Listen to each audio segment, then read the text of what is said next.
first grade. We're going to read a fun story today. It's called Ada Twist, Scientist. All right, and I'm going to take the book jacket off because it drives me a little nuts when I get to reading it, but I wanted to show you the front cover, Ada Twist, Scientist. I think it's a really cool front cover.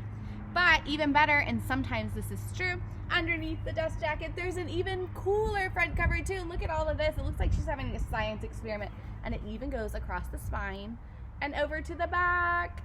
Yay! All right, so we're going to read Ada Twist, Scientist today. All right, here's our title page. Ada Twist, Scientist by Andrea Beatty, illustrated by David Roberts. All right, I'm sitting outside today, so it's a little bit windy. Ada Marie, said not a word until the day she turned 3. She bounced in her crib and looked all around, observing the world, but not making a sound.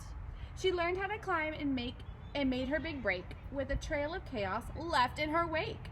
She ran through the day chasing each sound in sight and didn't slow down just till she conked out at night.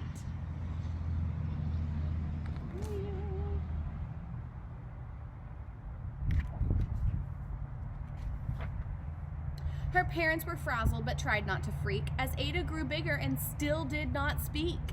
Clearly, young Ada, with lots in her head, would have something to say when it ought to be said.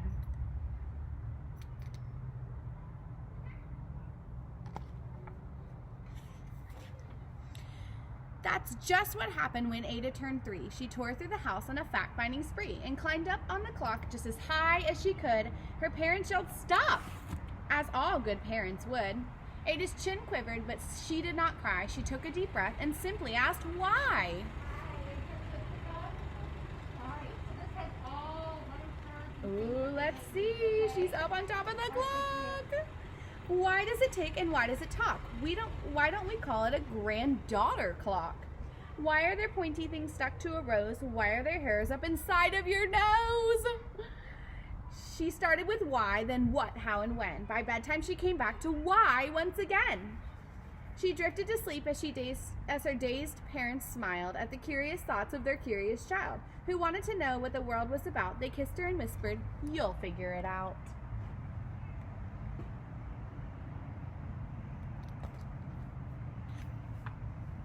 Her parents kept up with the high-flying kid whose questions and chaos both grew as she did. Now, when you look at this picture, I want you to look at all of the little details. They're holding planets, and there are questions all over the place. Why, what, how, when. Look at all of those questions. This is just what we were talking about in science. You have to start with a question. Even Miss Greer found her hands were quite full when young Ada's chaos wreaked havoc at school. But this much was clear about Miss Ada Twist. She had all the traits of a great scientist. Do you guys recognize that picture from the front cover? There it is.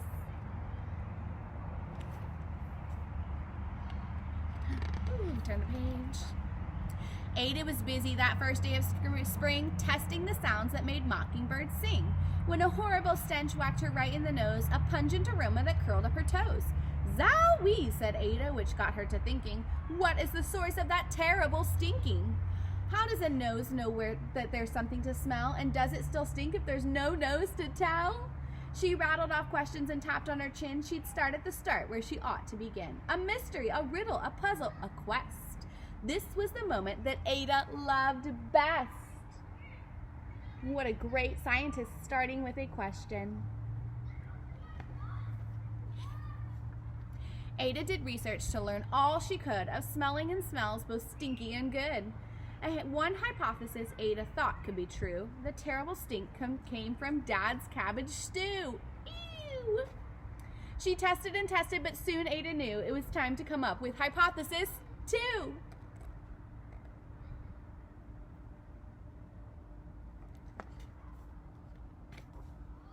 Then zowie! The stink struck again, just like that. Hypothesis 2, it's caused by the cat.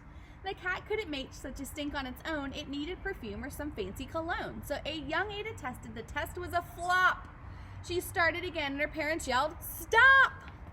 Why would her parents be yelling stop at her right there in that picture? Oh no, she's putting the cat in the Washing machine. Yikes, that's not a good idea. I'm glad her parents were there. Ada Marie, to the thinking chair now, by the time we count to 3. Enough, said her mother. That's it, said her dad. Her parents were frustrated, frazzled, and mad. Why? Ada questioned. Her mother said no. What?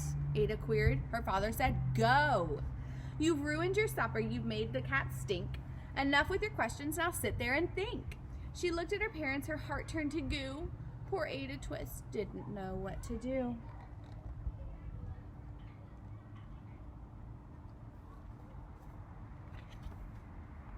She sat all alone by herself in the hall, and Ada once more could say nothing at all.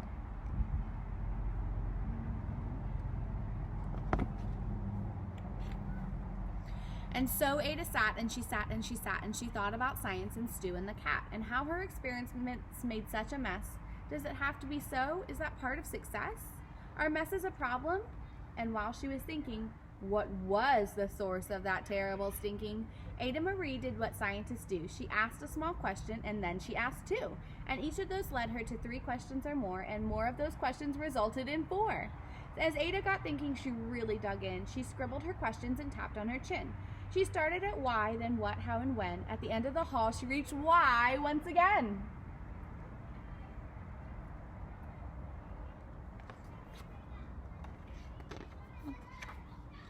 Her parents calmed down and they came back to talk. They looked at the hallway and just had to gawk.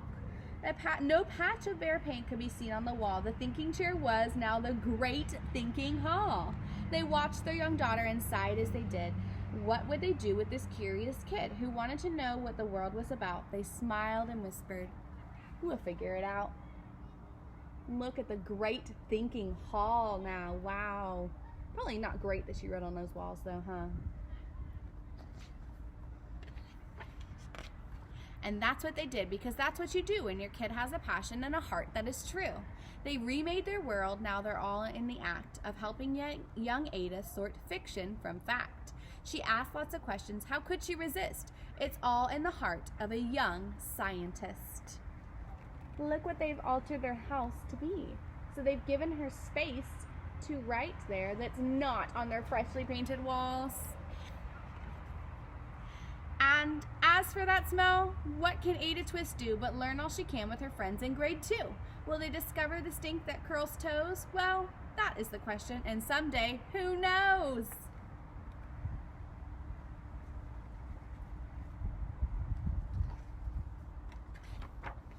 All right, that is the end of our story. Thank you guys for reading us. My question for you today is, okay, I want you to think about all of the questions that Ada was asking. Okay, we said in our story and in our science lesson that good scientists ask questions. So I want you to think of the most burning question you have about this whole entire world, okay? And ask it on the microphone in Seesaw for me, okay? I cannot wait to hear them. Maybe they're questions that we can answer here in 1st grade. All right, guys, have a wonderful day. I'll see you later.